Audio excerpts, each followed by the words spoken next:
Yves Chouefati.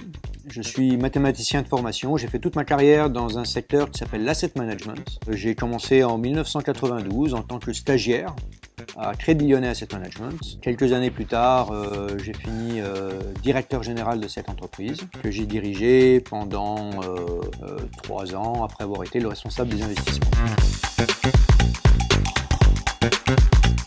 J'ai quitté cette entreprise aux premières semaines d'une fusion dans notre industrie.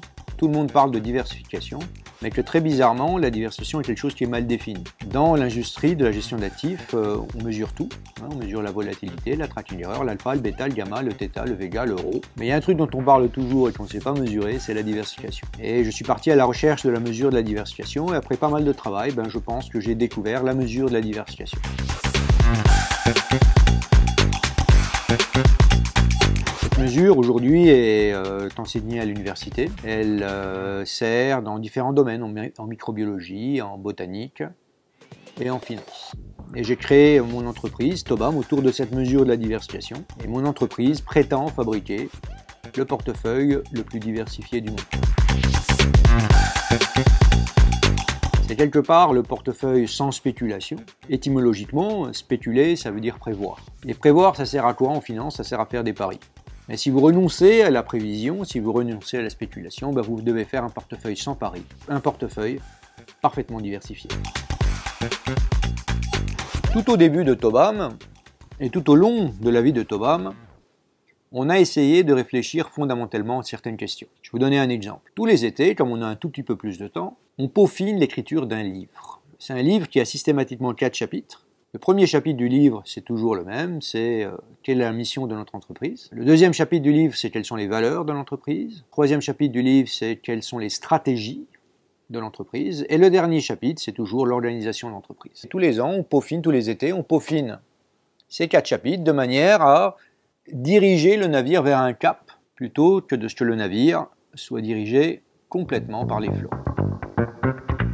Une des décisions qui a eu une importance capitale dans la vie de l'entreprise, c'est une décision qu'on a écrite dès la première version de ce bouquin dont je vous parle. C'était la décision de notre stratégie géographique. Comment on allait se développer géographiquement. Et notre stratégie géographique, on l'a écrite de manière extrêmement simple, c'est une seule phrase, c'est l'abolition de la géographie. Dès le début, le pari qu'on a fait à Tobam, c'est que dès le premier jour, on serait une entreprise qui aurait une vocation mondiale. La manière d'implémenter cette stratégie, c'est qu'on s'est dit, on va démarcher des clients dans le monde entier, on va s'arranger pour être aussi proche de nos clients californiens qu'on serait de nos clients français. Il y a plusieurs manières de se laisser influencer par la géographie. La géographie, c'est une matière que j'adore, donc je ne tiens pas à abolir la géographie en tant que matière, mais évidemment, il s'agit de l'entreprise, de la stratégie de l'entreprise. Notre premier client a été britannique, notre deuxième client a été hollandais, notre troisième client suisse, notre quatrième client canadien, et c'est bien plus tard qu'effectivement on a eu un client français. Et je pense que c'est quelque chose qui a eu une influence énorme dans notre entreprise, parce que l'épargne en France n'est pas un marché qui est très développé, on est un peu un pays sous-développé en matière d'épargne, on n'a pas de fonds de pension. Une grosse partie de l'épargne des Français est dans l'immobilier, dans la résidence principale ou la résidence secondaire. Une autre partie est stérilisée dans des longs comptes sur livret ou dans de l'assurance vie en euros. Donc le Français n'a pas tellement cette culture financière et les institutions françaises sont vraiment assez sous-développé en matière de gestion de l'épargne, à quelques exceptions près, où là on a vraiment des grands champions. Mais l'absence de fonds de pension est quelque chose qui pèse lourdement dans la vie de la société française.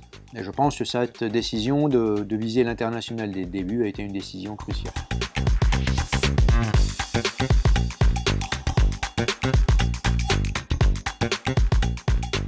Et en fait, il y a une décision dont je parle souvent, qui est une décision qui a été très coûteuse. C'est bizarrement les moments où j'ai dérogé à cette décision stratégique d'abolir la géographie. Dans certains lancements de produits, on s'est dit, d'abord, sur ce produit-là, on va faire un lancement domestique, puis après, on ira ailleurs. Et chaque fois que j'ai fait ça, je me suis fourvoyé.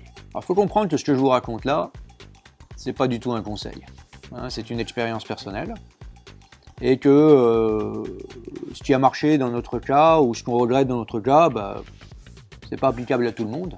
Ce qu'on a identifié, c'est ce qu'on était nous. Si je pourrais quelque part dire comment moi j'ai fonctionné, je raconterai un peu une petite fable qui est que quand on dispose d'un bon footballeur, il ne faut pas essayer de lui faire du basket. Il faut vraiment comprendre ses forces et ses faiblesses. Il faut faire attention à ce que nos faiblesses ne nous jouent pas des tours trop pendables.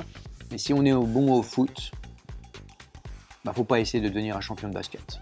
Il faut se connaître un peu soi-même, essayer de s'appuyer sur ses points forts, et pas forcément d'être un canif suisse, un couteau suisse.